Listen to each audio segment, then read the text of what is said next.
Do the rich people cringe and say, don't tell them that, Robert? Yes. Don't tell people what you know. Right. Keep them poor. So my father was the head of education, PhD, all that stuff. I go home and ask him, said, why don't we learn about money in school? And he looked at me and says, because the government doesn't let us teach that subject. The government tells us what we can teach and what we can't teach. And I thought that was strange. And I said, but aren't we going to school to learn about money? He says, no, your job is to get a job. I said, but you get a job to earn money. He goes, no, you're supposed to just get a job. I went, no. Isn't the purpose of a job to earn money? He goes, you're correct. I said, so why don't I just learn about money? I can skip the job part, you know? And he got flustered and he said, if you want to learn about money, why don't you ask your best friend's father about money? And I said, why? That's Mike. So why ask him? He says, because Mike's father is an entrepreneur.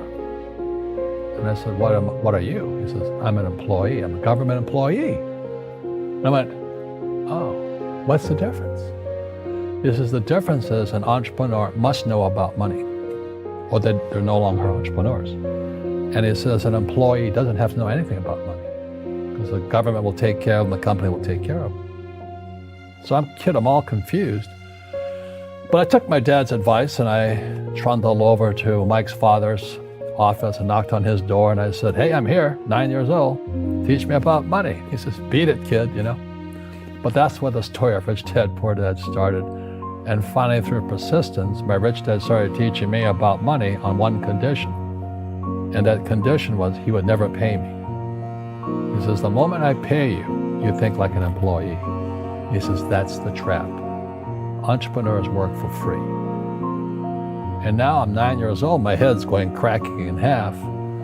He says, you never want a paycheck. You understand that, kid? I said, okay, I got it. And he says, well, how do I make money? He says, that's what entrepreneurs figure out. It was like, so how do I learn about money?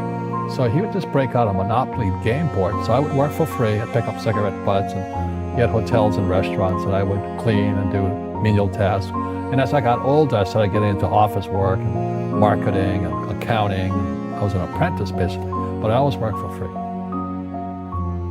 And he would teach me about money. But the way he taught me about money was playing Monopoly. And finally one day I got upset. I said, well, when are you going to teach me about money? He says, what do you think we're doing? We're playing Monopoly. He goes, no. What do you think we're doing?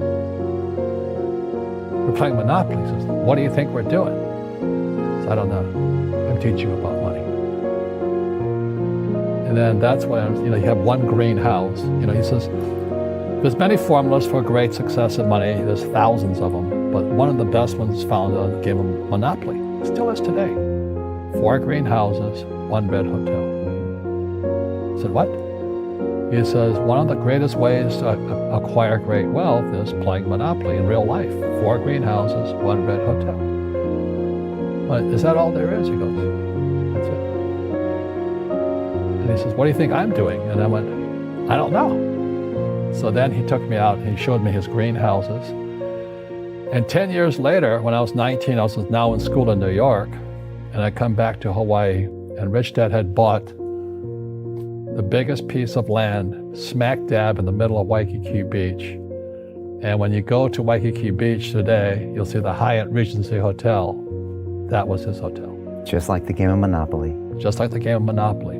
Acquired assets and they became bigger assets. He just kept what's called an assemblage, because that property wasn't that big at that time, so he had to buy out all the small guys.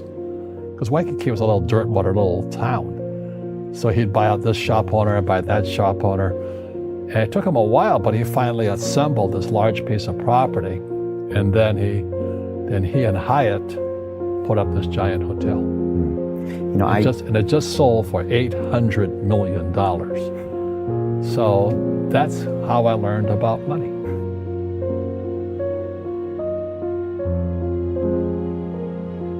I've had financial crashes. I've had people stab me in the back, but they're all good because I grow from it. That's spirituality. People who are afraid of making mistakes, like they teach in school, they don't ever grow. Because spirituality is there's good and there's bad, there's right and there's wrong, there's up and there's down. Most people only want to be right, they only want to be positive. Well, you can't have that. That's not reality. Well, I wasn't poor by most people's standards, but I came from a family with a poor attitude, if you know what I mean. Because rich, poor, middle class, poverty starts with a fundamental attitude.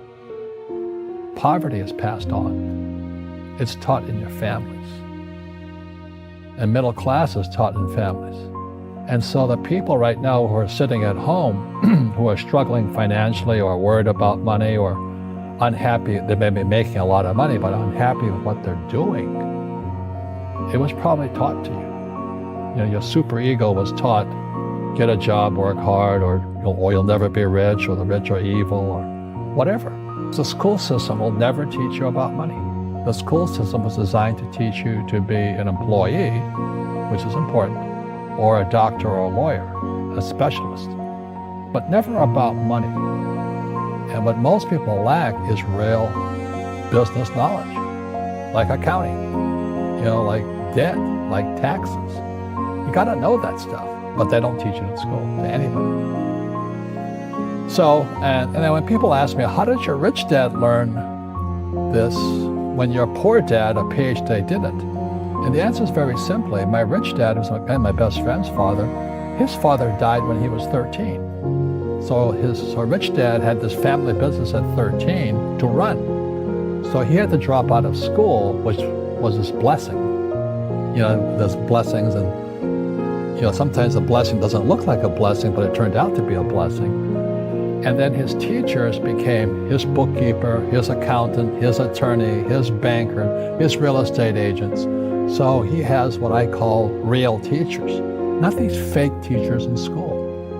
You see, most teachers in school, they're out of ethics. They teach subjects they themselves don't practice. I asked the teacher, I said, I'm in my third year of calculus now. It was called strength of materials. I said, am I ever going to use this stuff? He goes,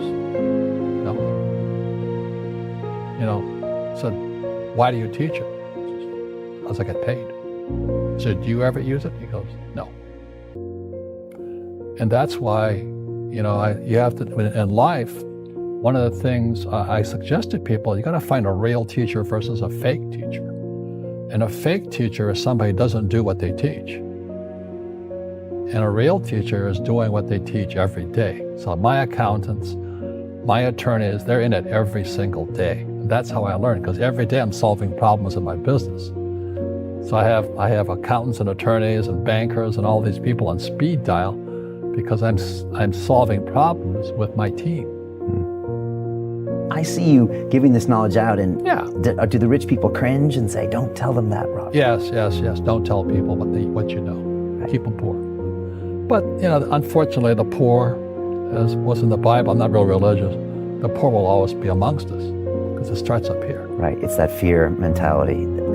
It's in their words, and the words become flesh. Again, I'm not really religious. I flunked out of Sunday school also. But when they say I can't afford it or I can't do that, they go down. They become what they say. My PhD daddy says, what do you think I am, made of money? I can't afford that. And my rich dad would say, that's why he's poor. Poor people say, I can't afford it, I can't do that, I don't have time. Because this is an escape. It's an escape, you know what I mean? It's easy to say, I can't afford it. And your rich dad used to say what instead of, I can't afford it? How can I afford it? How can I do that? What would it take, or why should I do that? He says that a question opens the mind, a statement closes the mind. See, when you say, I can't afford it, your mind shuts down, and you become what you say. Rugby is a team sport, but so is soccer. The rules are different. And other people are golfers. They play by themselves. And so everybody's different. So my game financially is business, number one. Second is real estate. So what I say to young people is, you find your game.